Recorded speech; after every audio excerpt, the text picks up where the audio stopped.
Assalamualaikum warahmatullahi wabarakatuh. Halo semuanya, kami dari kelompok 4 ingin mengajak teman-teman semua untuk melihat video kami sampai habis ya.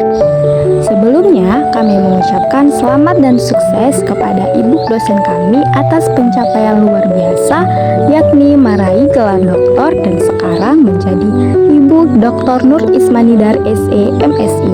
Semoga gelarnya berkah dan semoga kita semua dapat menjadi seperti beliau ya.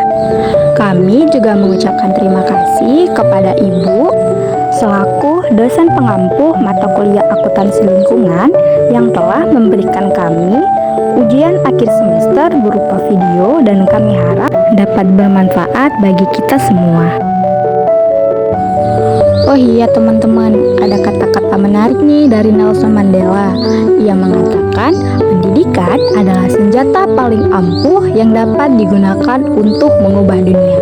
Nah, oleh karenanya, izinkan kami dari kelompok 4 untuk menyampaikan hasil diskusi kami terkait akuntansi sosial dan lingkungan sebagai sarana untuk meningkatkan citra perusahaan pada sektor farmasi.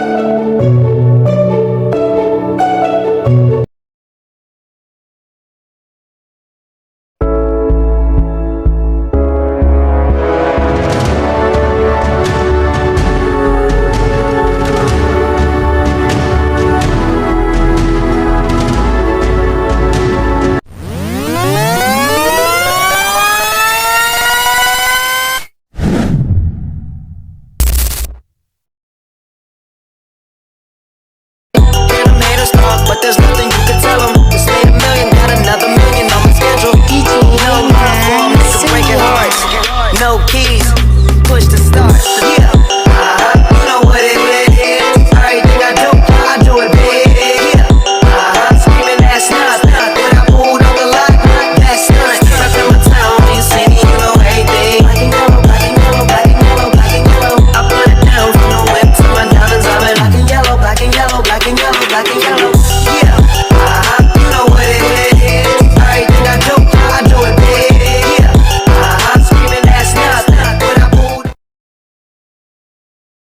Baiklah, langsung saja kita masuki kepada pembahasan yang pertama mengenai definisi dari akuntansi sosial dan lingkungan pada sektor farmasi. Nah, akuntansi sosial dan lingkungan adalah dua konsep penting yang berperan dalam pengelolaan perusahaan, termasuk di sektor farmasi. Nah, keduanya berfokus pada tanggung jawab perusahaan terhadap masyarakat dan juga lingkungan, serta dampak dari kegiatan operasional mereka. Implementasi akuntansi sosial dan lingkungan di dalam sektor farmasi bertujuan untuk memastikan bahwa perusahaan farmasi memperhatikan tanggung jawab sosial dan lingkungan di dalam aktivitas bisnis mereka. Lalu, dalam praktiknya, implementasi akuntansi sosial dan lingkungan di dalam sektor farmasi dapat dilakukan dengan beberapa cara, seperti menerapkan green accounting, mengungkapkan CSR, mengikuti regulasi, dan menggunakan teknologi yang ramah lingkungan. Lalu, bagaimana akuntansi sosial dan lingkungan dalam meningkatkan citra perusahaan pada sektor farmasi? Nah, akuntansi sosial dan lingkungan bisa menjadi strategi yang efektif untuk meningkatkan citra perusahaan di sektor farmasi, karena sektor ini memiliki peran dalam kesehatan masyarakat dan keinginan lingkungan. Berikut cara akuntansi sosial dan lingkungan berkontribusi. Nah, yang pertama ada transparansi dalam tanggung jawab sosial. Nah, dengan melaporkan inisiatif tanggung jawab sosial perusahaan atau lebih dikenal dengan CSR, seperti program pemberian obat gratis atau edukasi kesehatan masyarakat, perusahaan menunjukkan komitmennya terhadap masyarakat. Nah, laporan ini menampilkan bagaimana perusahaan farmasi ini memberikan dampak positif di luar keuntungan finansial. Nah, yang kedua ada pengelolaan dampak lingkungan. Di dalam industri farmasi ini sering terlibat dalam proses produksi yang dapat mencemari lingkungan, seperti limbah obat dan bahan kimia. Melalui akuntansi lingkungan, perusahaan dapat menunjukkan upaya pengelolaan limbah, efisiensi energi, dan penggunaan bahan baku yang ramah lingkungan. Nah, dengan menunjukkan dampak konkret di dalam laporan, perusahaan dapat memperkuat kepercayaan masyarakat dan juga kepercayaan investor. Nah, selanjutnya yaitu menunjukkan kepatuhan terhadap regulasi. Nah, laporan akuntansi sosial dan lingkungan ini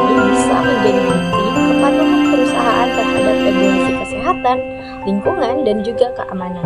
Kepatuhan ini mencerminkan perusahaan yang bertanggung jawab dan juga terpercaya. Kemudian selanjutnya ada meningkatkan loyalitas konsumen dan juga investor. Nah, konsumen yang modern lebih memilih produk dari perusahaan yang memiliki reputasi yang baik dalam tanggung jawab sosial dan juga lingkungan. Nah, investor juga cenderung lebih percaya kepada perusahaan yang mengintegrasikan keinginan dalam strategi bisnisnya, karena dianggap lebih tahan terhadap risiko jangka panjang. Nah, selanjutnya ada peningkatan reputasi global. Perusahaan farmasi yang aktif dalam akuntansi sosial dan lingkungan sering mendapatkan pengakuan global, seperti masuk dalam indeks minat atau penghargaan lingkungan. Nah, tentu saja hal ini meningkatkan nilai merek dan daya saing di dalam internasional. Nama saya Nirwana. Baik, saya akan membacakan tentang implementasi akuntansi sosial dan lingkungan.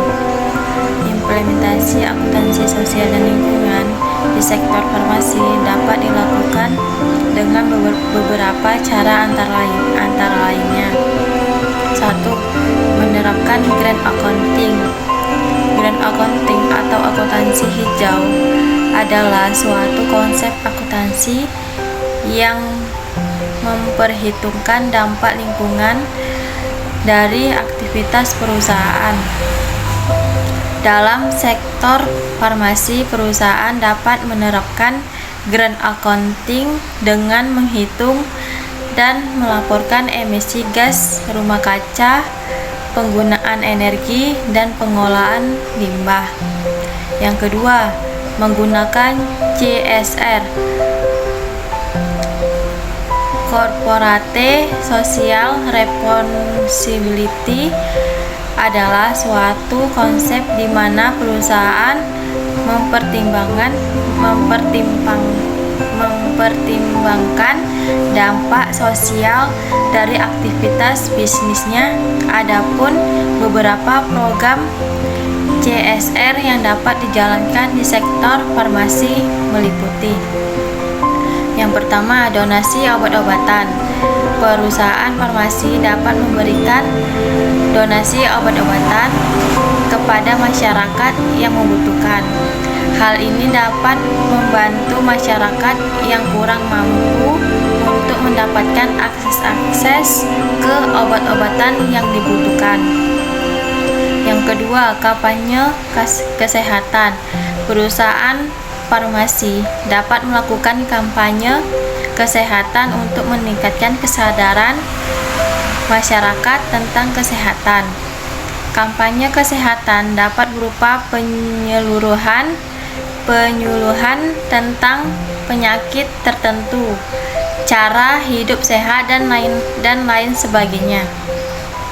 Yang ketiga, pelatihan kesehatan. Perusahaan farmasi dapat memberikan pelatihan kesehatan kepada masyarakat. Pelatihan kesehatan dapat berupa pelatihan tentang penggunaan obat-obatan yang benar, cara merawat kesehatan, dan lainnya sebagainya. Yang keempat, pengelolaan sampah. Perusahaan farmasi dapat melakukan pengelolaan sampah yang ramah lingkungan. Baik, di sini saya akan menjelaskan tentang pengukuran dampak implementasi akuntansi dan lingkungan pada sektor farmasi.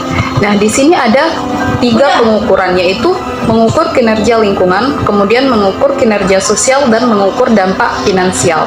Langsung saja ke poin yang pertama, yaitu mengukur kinerja lingkungan. Nah, salah satu cara untuk mengukur dampak dari implementasi akuntansi sosial dan lingkungan di sektor farmasi ini adalah dengan mengukur kinerja lingkungan dan perusahaan. Hal ini dapat dilakukan dengan menghitung emisi gas rumah kaca pada perusahaan, kemudian penggunaan energi, dan pengelolaan limbah. Dengan mengukur kinerja lingkungan, perusahaan farmasi dapat mengetahui dampak dan aktivitas bisnisnya terhadap lingkungan. Kemudian yang kedua yaitu mengukur kinerja sosial. Nah, Ini pula, selain mengukur kinerja lingkungan, perusahaan farmasi juga dapat mengukur kinerja sosialnya. Hal ini dapat dilakukan dengan menghitung jumlah donasi obat-obatan yang diberikan kepada masyarakat, jumlah kampanye kesehatan yang dilakukan, dan jumlah pelatihan kesehatan yang diberikan kepada masyarakat. Dengan menghitung atau mengukur kinerja sosialnya, perusahaan farmasi dapat mengetahui dampak dari aktivitas bisnisnya terhadap masyarakat sekitar. Kemudian yang terakhir yaitu dengan mengukur dampak finansialnya. Implementasi akuntansi sosial dan lingkungan di sektor farmasi juga dapat berdampak pada kinerja keuangan perusahaan itu sendiri. Nah, penelitian menunjukkan bahwa pengungkapan akuntansi lingkungan dan CSR dapat berpengaruh terhadap nilai perusahaan di sektor farmasi. Oleh karena itu, perusahaan farmasi dapat mengukur dampak finansial dari implementasi akuntansi sosial dan lingkungan ini dengan menghitung nilai perusahaan sebelum dan serta setelah menerapkan praktik-praktik yang ramah lingkungan dan memberikan manfaat bagi masyarakat. Saya Solis Padang. Di sini saya akan menjelaskan tentang aspek-aspek yang diterapkan dalam akuntansi sosial dan lingkungan pada sektor farmasi. Implementasi akuntansi lingkungan dan sosial dalam sektor farmasi melibatkan langkah-langkah untuk mengukur, melaporkan, dan mempertanggungjawabkan dampak lingkungan dan sosial perusahaan. Beberapa aspek yang dapat diterapkan meliputi: yang pertama, identifikasi dampak lingkungan dan sosial; yang kedua, pengukuran kinerja lingkungan; yang ketiga, sosial dan etika bisnis; yang keempat, pelaporan berkelanjutan; yang kelima, keterlibatan pemangku kepentingan; yang keenam, implementasi sistem akuntansi khusus; yang ketujuh, pelatihan dan kesadaran; yang kedelapan, audit dan verifikasi independen; yang kesembilan, penghargaan dan insentif; yang kesepuluh, peningkatan berkelanjutan. Berikut adalah penjelasan lebih mendalam mengenai aspek-aspek yang diterapkan dalam akuntansi sosial dan lingkungan pada sektor farmasi. Yang pertama, identifikasi dampak lingkungan dan sosial. Tinjau kegiatan operasional dan rantai pasok farmasi untuk mengidentifikasi dampak terhadap lingkungan dan masyarakat. Yang kedua, pengukuran kinerja lingkungan. Gunakan indikator kinerja lingkungan seperti emisi gas rumah kaca, limbah berbahaya, dan konsumsi energi untuk mengukur dampak lingkungan perusahaan. Yang ketiga, sosial dan etika bisnis. Bangun sistem untuk memantau dan melaporkan praktik tenaga kerjaan, hak asasi manusia, dan etika bisnis dalam operasi perusahaan. Yang keempat, pelaporan berkelanjutan. Sediakan laporan berkelanjutan yang mencakup pencapaian dan progres dalam hal tanggung jawab lingkungan dan sosial. 5. Keterlibatan pemangku kepentingan. Terlibat dengan pemangku kepentingan seperti konsumen, pemasok, dan masyarakat setempat untuk memahami kebutuhan dan keprihatinan mereka terhadap praktik lingkungan dan sosial perusahaan. Yang keenam, implementasi sistem akuntansi khusus. Integrasikan sistem akuntansi yang khusus memantau biaya dan manfaat yang terkait dengan inisiatif lingkungan dan sosial. Yang ketujuh, pelatihan dan kesadaran. Berikan pelatihan kepada karyawan untuk meningkatkan kesadaran akan pentingnya tanggung jawab lingkungan dan sosial, serta cara melibatkan mereka dalam implementasi praktik berkelanjutan. 8. Audit dan verifikasi independen.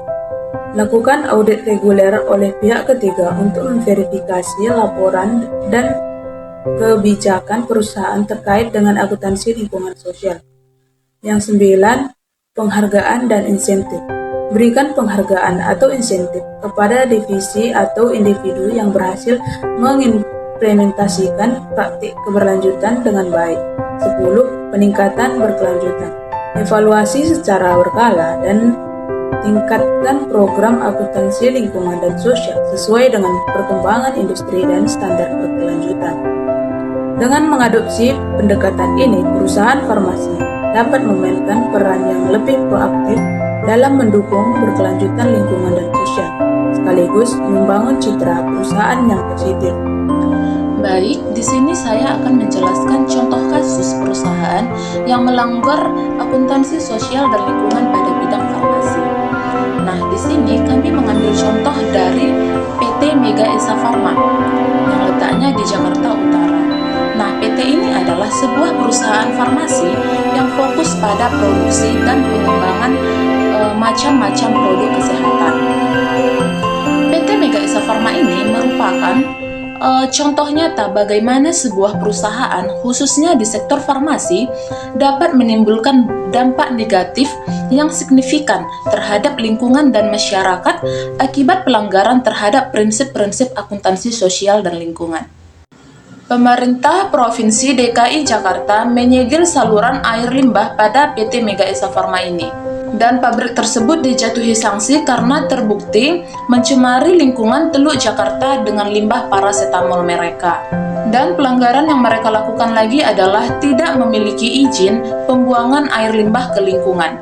Dan mereka tidak memeriksa air limbahnya tersebut ke laboratorium minimal sekali dalam sebulan. Nah, air limbah di PT Mega Esa Farma ini juga melebihi baku mutu yang sudah ditetapkan. Serta PT Mega Esa Farma ini tidak memiliki personal yang kompeten sebagai penanggung jawab pengendalian pencemaran air dan penanggung jawab operator instalasi pengelolaan air limbah. Nah, berdasarkan hasil dari pemeriksaan laboratorium pada sampel outlet air limbah di PT Mega Esa Farma ini, diketahui terdapat parameter air limbah yang tidak memenuhi baku mutu yang sesuai dengan Peraturan Gubernur Nomor 69 Tahun 2013 tentang baku mutu air limbah bagi kegiatan atau usaha. Nah, kesimpulan dari kasus PT Mega Esa Farma ini bisa memberikan pelajaran berharga bagi seluruh pelaku usaha, terutama di bidang sektor industri. Perusahaan harus menyadari bahwa keberhasilan bisnis tidak hanya diukur dari keuntungan finansial, tetapi juga dari kontribusinya terhadap masyarakat dan lingkungan. Dengan menerapkan prinsip-prinsip akuntansi sosial dan lingkungan, perusahaan dapat menciptakan nilai tambah yang berkelanjutan bagi semua pemangku kepentingan usaha. Nah, dari kasus yang sudah dijelaskan sebelumnya, dapat kita menarik beberapa solusi untuk PT tersebut. Nah, solusi untuk mengatasi pencemaran oleh PT Mega Esa Farma adalah dengan memperbaiki instalasi pengelolaan air limbah atau IPAL agar memenuhi baku mutu. Kemudian memperoleh izin teknis pembuangan air limbah serta melakukan pemeriksaan berkala ke laboratorium terakreditasi.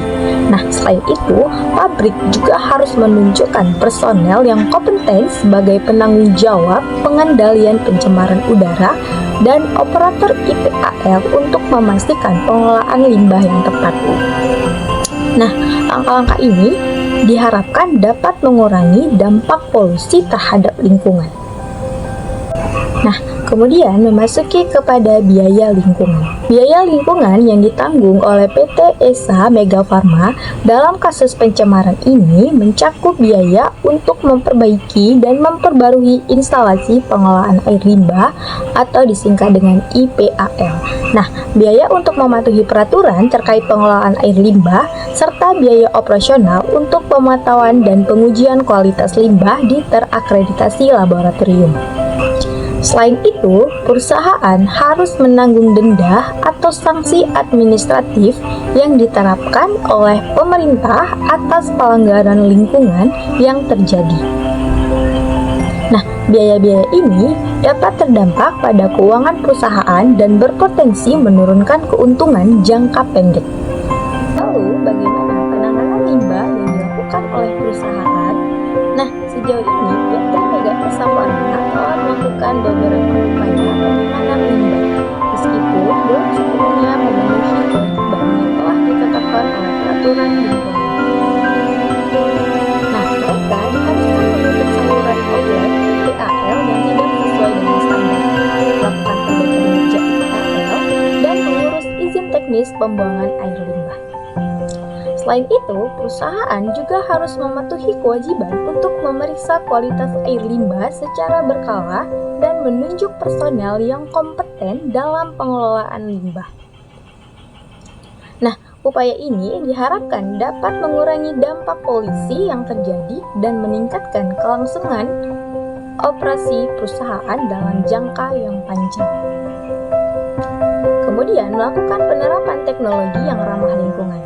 Nah, dengan menggunakan teknologi terbaru dalam pengelolaan limbah untuk mengurangi dampak terhadap lingkungan, seperti sistem filtrasi yang lebih efisien atau teknologi pemrosesan yang lebih ramah lingkungan. Nah, yang terakhir, melakukan pendidikan dan pelatihan seperti melakukan pendidikan dan pelatihan kepada karyawan yang bertanggung jawab terhadap pengelolaan limbah untuk meningkatkan kompetensi dan pengetahuan mereka di dalam pengelolaan limbah. Baik, di sini saya akan menjawab pertanyaan dari Siti Sapura. Pertanyaannya adalah, tantangan apa yang dihadapi perusahaan farmasi dalam menerapkan akuntansi sosial dan lingkungan? Jadi, perusahaan farmasi dapat menghadapi beberapa tantangan dalam menerapkan akuntansi sosial dan lingkungannya. Yang pertama yaitu perusahaan harus memastikan kepatuhan terhadap peraturan dan standar lingkungan yang ketat, serta memperhatikan tanggung jawab sosial. Kemudian diperlukan juga biaya yang cukup besar untuk mengimplementasikan sistem akuntansi lingkungan yang efektif. Biaya ini mencakup investasi dalam teknologi, pelatihan karyawan, dan pemeliharaan bisnis tentunya. Kemudian perusahaan farmasi juga harus menghadapi tantangan dalam mengukur dan melaporkan dampak lingkungan dan sosialnya. Hal ini memerlukan pengembangan indikator dan metode pengukuran yang tepat, serta transparansi dalam pelaporan. Di samping itu, perusahaan harus meningkatkan kesadaran dan partisipasi karyawan dalam menerapkan praktik akuntansi sosial dan lingkungan yang baik. Kemudian pertanyaan dari Tria Della Ananda. Pertanyaannya, bagaimana akuntansi sosial dan lingkungan mendukung pencapaian tujuan pengembangan berkelanjutan atau SDG di sektor farmasi? Nah, jadi akuntansi sosial dan lingkungan ini memainkan peran yang sangat penting dalam mendukung pencapaian tujuan pengembangan berkelanjutan atau yang sering kita sebut dengan SDG di sektor farmasi. Berikut beberapa cara akuntansi sosial dan lingkungan mendukung SDG tersebut. Yang pertama yaitu mengukur dan melaporkan dampak lingkungan. Nah, akuntansi lingkungan membantu perusahaan farmasi mengukur dan melaporkan emisi gas rumah kaca, penggunaan energi, dan pengelolaan limbah, sehingga mendukung SDG 12 atau konsumsi dan produksi yang bertanggung jawab, dan SDG 13 atau yang sering disebut dengan aksi terhadap perubahan iklim. Jadi, farmasi melaporkan praktik bisnis yang bertanggung jawab seperti penggunaan bahan baku berkelanjutan dan penghambatan hak asasi manusia, sehingga mendukung SDG 8 atau pekerjaan layak dan pertumbuhan ekonomi, dan SDG 16 atau perdamaian, sehingga mendukung SDG 8 atau yang sering disebut pekerjaan layak dan pertumbuhan ekonomi, dan SDG 16 yaitu perdamaian, keadilan, dan kelembagaan yang kuat. Yang ketiga yaitu mengoptimalkan penggunaan sumber daya. Nah, akuntansi lingkungan membantu perusahaan farmasi mengoptimalkan penggunaan sumber daya alam, mengurangi limbah dan emisi, sehingga mendukung SDG 6 yang disebut dengan air bersih dan sanitasi, dan SDG kehidupan di bawah air. Kemudian yang keempat yaitu meningkatkan kualitas hidup. Nah, akuntansi sosial membantu perusahaan farmasi memantau dan meningkatkan kualitas hidup masyarakat sekitar seperti melalui program kesehatan dan pendidikan, sehingga mendukung SDG ketiga yaitu kesehatan yang baik, dan SDG 4 yaitu pendidikan yang berkualitas. Kemudian implementasi akuntansi sosial dan lingkungan. Untuk menerapkan akuntansi sosial dan lingkungan, perusahaan farmasi dapat yaitu yang pertama mengembangkan kebijakan dan prosedur yang jelas. Kemudian yang kedua menggunakan standar dan pedoman internasional atau GRI, SASB, ISO 14001. Kemudian yang ketiga melakukan audit dan evaluasi rutin. Kemudian yang keempat meningkatkan kesadaran dan partisipasi karyawan. Yang terakhir melaporkan kemajuan dan hasil secara transparan.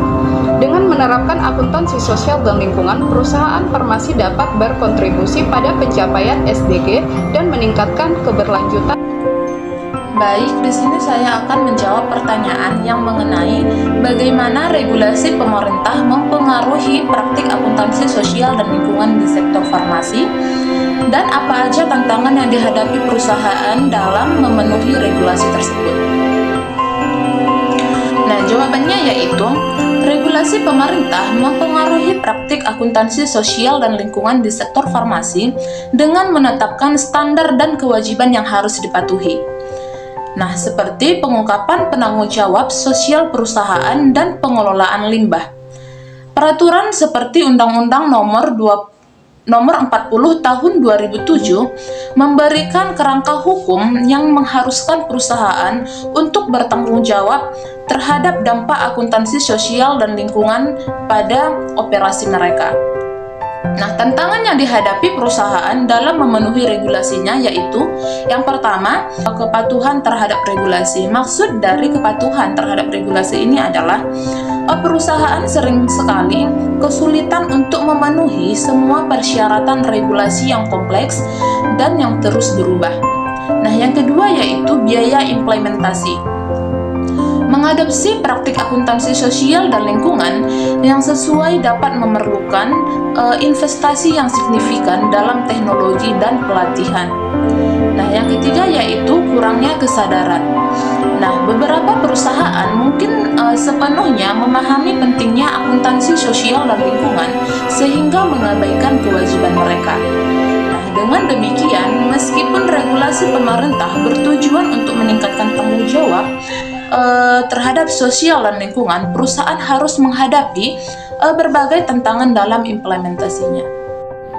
Baiklah teman-teman semua, selesai sudah video presentasi dari kelompok kami. Sebelum video ini kami akhiri, kami ingin menyampaikan sedikit kata-kata hari ini dari kelompok kami. Baiklah teman-teman semua, tetap semangat untuk mencapai tujuan yang indah itu. Karena takdir memang milik Tuhan, tapi usaha dan doa adalah milik kita. Semangat untuk kita semua.